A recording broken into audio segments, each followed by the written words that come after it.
Okay, I feel really bad that I have to restart for the ending, but at the same time I don't know how to put the two videos together, and I know that sounds really like basic to a lot of people. I don't have a program, I don't think that does that. If I do, I'm gonna figure it out for this, and hopefully this won't be two videos, and this beginning 20 seconds will be cut out as well. So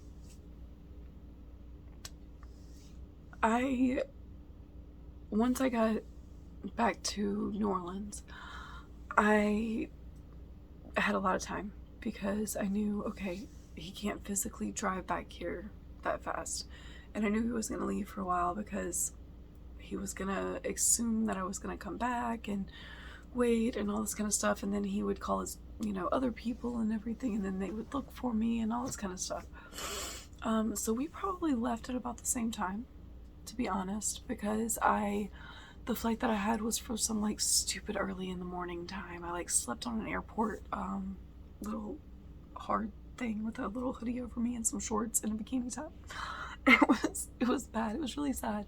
I even had people like walk by and look at me like, oh, poor thing, something's wrong. No one stopped though. It's okay. I got home, I grabbed my stuff. It was like my file bag that's got all my important papers in it, some important pictures. I grabbed a bag full of clothes that were the most versatile, and that was pretty much it. See, the thing is, a lot of people have an issue with, but my stuff, I've left my stuff for every abusive boyfriend. And being willing to leave all your stuff behind is an incredible strength that they don't expect you to have. I'm not a materialistic person. I like material things, but I don't have to have them. I can hand it to you right then and not care. And I've learned that about myself over the years because I've been willing to walk away from it all before. Some are harder than others. So I packed up this little stuff, and to tell you the truth, guys, the next steps were pretty simple. I just stayed under the radar. I didn't post my location anywhere. I didn't tell people where I was. I worked, I slept. That was it. My kids were safe. They were with their dad. It was summer. I don't think they even, honestly, they didn't know anything about all of this until I told them years later what all happened. And, they were proud of me at that point. They were like, it's amazing. My kids are very educated in mental health as well and toxic relationships. So I think we've broken the cycle, maybe. It'll be great. Yeah, definitely. My kids are awesome. Anyway, so I just stayed gone for like 6 months. No, like a year, really. I started about 6 months after starting to get my life back a little bit because I felt safer. As far as I knew, he had started kind of seeing other people and stuff like that. So I was like, okay, maybe I'm safe, Turns out I kind of was, but kind of not. Like, he still tried to contact me and stuff afterwards, but I changed my number. I blocked him on all socials. I was very careful with any new people that I allowed on my stuff, all the things. And to be honest, I quit talking to a lot of people that were friends with him because, well, for one, you're friends with an abuser, and if you can't figure that out, I understand, but you're not going to believe me either. Was kind of my way of thinking at the time. I think a little bit differently now, but, hindsight is 20/20. So anyway, I cut everybody off. I cut everything off. I was willing to sacrifice that time for the rest of my life. You're already sacrificing so much. You're already giving everything. You're already at rock bottom. Getting rid of all your stuff and disappearing for a little while is not hiding in a cave. It is not being defeated. It is a strategic motion. You know, I was taught for my whole life to be prepared for a war that was never coming, at least in my eyes. My dad was a big prepper, and he thought that they were coming to get us at some point, and we had to be prepared to hide and evade and live off the land. And he literally spent my entire childhood teaching me those things, and quite honestly, those are the only things that I really remember. I've had someone explain it to me recently, but that the reason I remember those things and not much else is because those were moments where I felt were good and stable and happy, and I was learning and I was expanding, and I felt like I was part of something. They were what we would have called like normal happy moments had I not been getting put into that position to groom me towards what they wanted me to be in the future. Psychologists and therapists can explain it way better than I can. When I can finally fully explain my life and myself and all that, I promise I'll tell you that too. But guys, it was so freeing to lose everything.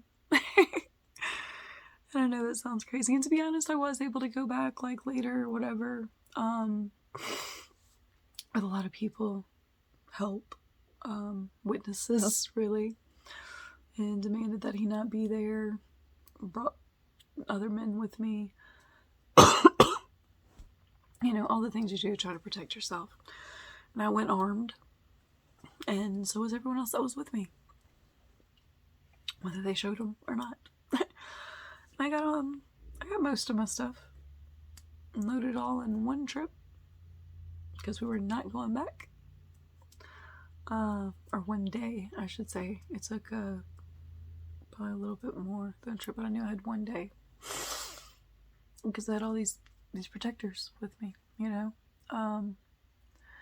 Once I did that, I put everything into storage and all, and I think it finally got through that I was really done, and that I was going to protect myself, and that I was willing to resort to any means to fully protect myself, because I had kept myself from doing that a few times when my life was very much in danger.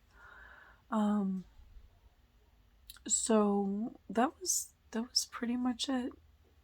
About 6-7 months later or so, I started lightly seeing a guy, and that lightly seeing lasted for about 6 months. I had another mental breakdown. Like really kind of had a freak out moment. Broke up with him. Didn't talk to him for about another 6 months. He kept trying to talk to me. But he was very kind about it, and very, very gentle on a lot of it.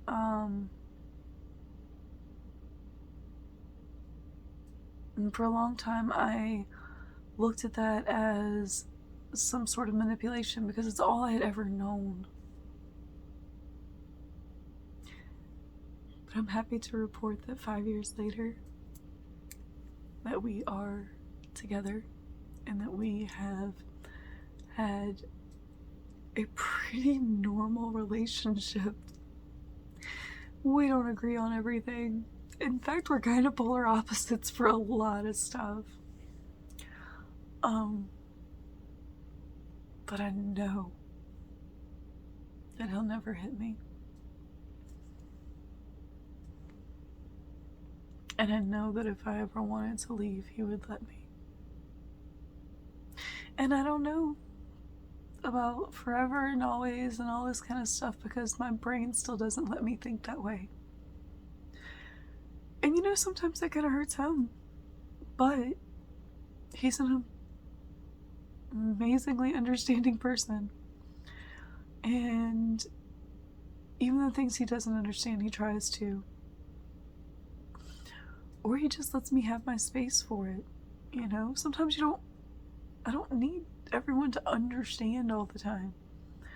I just need them to let me work through it.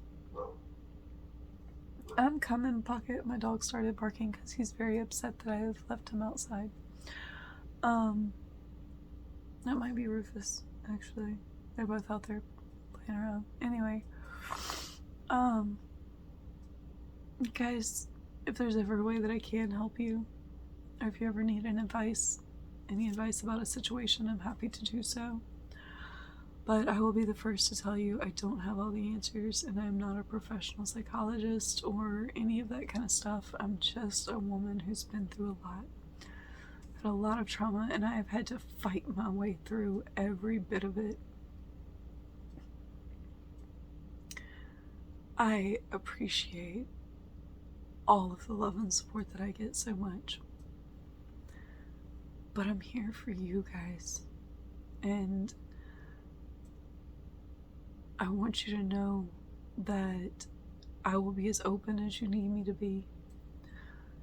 Because if it'll help one person not go through what I went through, not feel what I felt, or to just end it faster. Years. I should have left the first time he hit me. That's what pisses me off the most. I get angry about it. But I also know I have to forgive that part of me. Forgive yourself if you've gotten through it. If you're going through it, just run. Run. Get completely, go to a whole fucking different state, start over. Anything. I know it's a privilege. I know a lot of people can't do that. Any version of it that you can do, please do. Reach out to people, whatever, but it's not gonna get better. He's never gonna, he or she, because God knows it happens both ways, they're never gonna be the person that you made up in your head, because that person was the person they needed you to believe that they were in order to be able to suck you in so hard, because it feels like a fantasy when you're with these people. They make life feel like a damn dream. All you want is that back. It's like men who have watched too many love stories, and suddenly they know, or women, and suddenly they know all the perfect things to say to make you feel like this guy would literally say that we were ordained by God. Oh, gosh. There's so many things that I look back on now, and I know how insane it was. And that's pretty much the story of my whole life. Hindsight is 2020, but I'm trying so hard, guys, to now be the best version of myself that I can be, and to teach my kids to be the best versions of themselves, because, you know, if I can put 2 more people out into the world that are good, I did something right. And if I can help one person with all these stories and all of these wounds that I slash open for you, totally worth it. Absolutely worth it. I am the person that will show up at 3 in the morning. I will be completely armed and with a police on the way, but I will show up for you. And if you don't have someone like that in your life, get one. I don't care how you have to do it. And if your partner's not allowing you to have someone like that in your life, there's a reason. Please leave. I don't know. I don't care how good everything else is. No one deserves to live in a cage. I won't do it again. Ever. There's a difference between sacrificing things to work for a common goal as a couple and sacrificing everything, every bit of your being for the other person. Especially when they're not sacrificing too, when they're the one demanding it of you. If it's your choice, That's amazing. That's awesome. That's great. That's what we want. We want it to be your choice. But when you're making choices out of fear that they will be disappointed or angry, those aren't your choices. I just heard a door open and no one's here.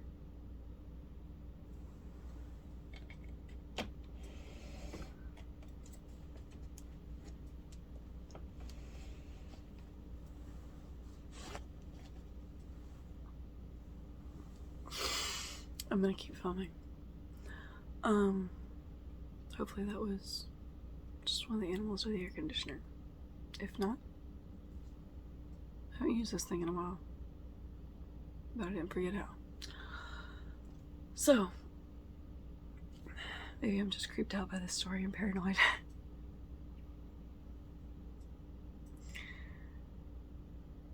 I guess really the only point I was trying to make is that no matter how you get out, just get out. Find a place to land. It's gonna suck for a little while. They don't call us warriors for nothing. It's literally a battle. My father might have prepared me for the type of war that was never coming. But it also prepared me for people like him. And my ex was very much like him.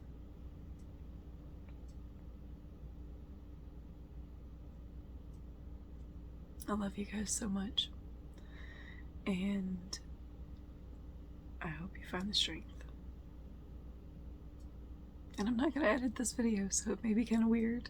It may have some redundancy. It may have some bad cracks in the voice or some bad sound spots or whatever, but no, this one's just getting posted, because if not, I'm going to think about it too much and I'm not going to post it. So if it's not my best work, I'm sorry. I don't think any of it's great work, so I love you guys. Please love yourselves enough to let yourselves be loved properly. Talk to you later, guys.